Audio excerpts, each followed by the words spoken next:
Èṣù láàlú, ológun òde, láàróyè, agángan lágọ̀, alámọ̀lámọ̀ làmọ̀lámọ̀ bàtà, ó fàdá kó o dé lámọ̀lámọ̀, ṣèkètè pèrè, onílé oríta, óòrè èṣù láàróyè. Yésù o ẹlẹ́gbàrá yé, Yésù o ẹlẹ́gbàrá yé, ẹlẹ́gbàrá mo forí balẹ̀ ẹlẹ́gbàrá yé.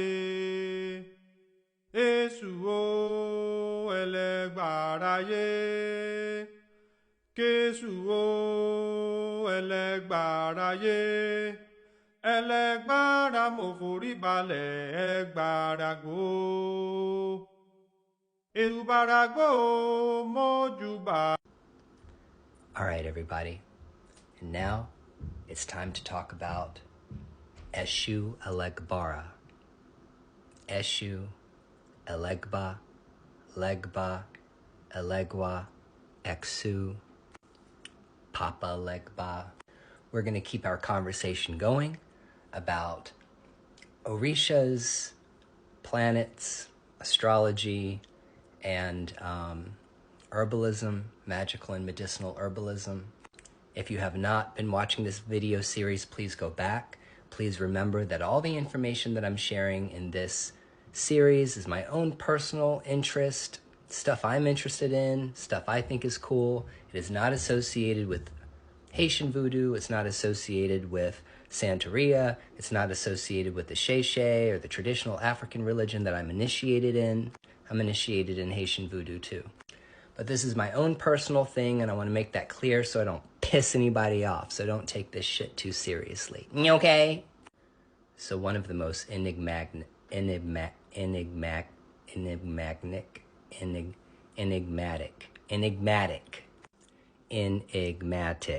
difficult to interpret or understand, mysterious. One of the mysteries is the entity that we refer to in the traditions who is the man of the crossroads.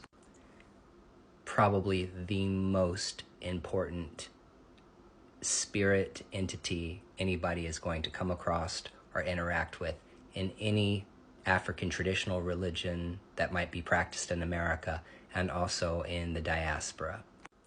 This entity is known and venerated across to Yoruba land. And in the spirituality, we believe that it is Eshu, Elegba, that carries our messages back and forth between heaven and earth, or interprets our messages to the other divinities. So he is the god of communication and travel and roads. He's also a trickster. Sometimes he's seen as an old man, sometimes he's seen as a young boy, depending on the story or the culture. But if we were going to associate this entity with any planet, well, what planet would he be associated with? The planet Mercury. Wow, look at that. What a beauty. What a stunner. Majestic, right? So since antiquity, the planet Mercury in Hindu astrology and also in Western astrology has been associated with communication and travel. So from a magical perspective, if you were going to perform a working that was going to boost communication between you and another person, or block communication between you and another person, or block communication between two other people, or if you wanted a safe trip, to go on a trip, a journey, then you would invoke that mercurial energy in your working.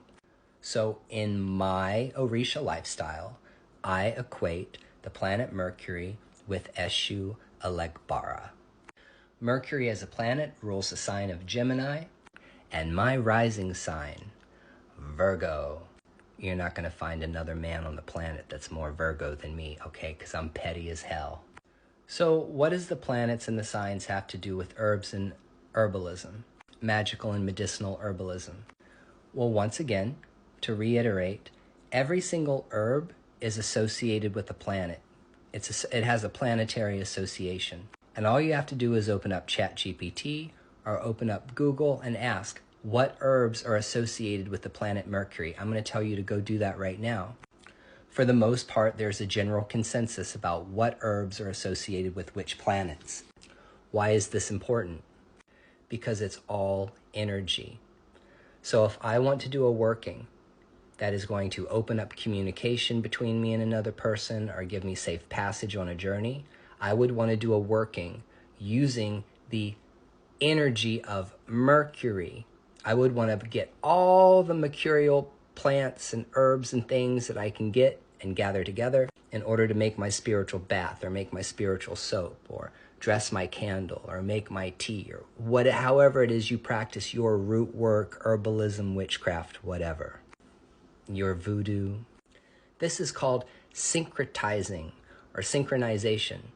When there are two religions or two philosophies or two practices that share certain views that align with one another or harmonize or balance one another, we usually syncretize them. This is quite common because you see it with the saints that are synchronized with orishas like in Santeria. However, for all intent and purposes, I associate Eshu Elegbara with the planet Mercury because as a planetary Arunmile, a person of heaven because the planets are people, that celestial energy, when it reaches Earth, affects the Earth and is in alignment with certain herbs. And Elegba, Elegwa, this entity that we're talking about, the Orisha, is a terrestrial force that is associated with these things. So I just find that to be very interesting, very fascinating, and it's a way of organizing herbs in your brain.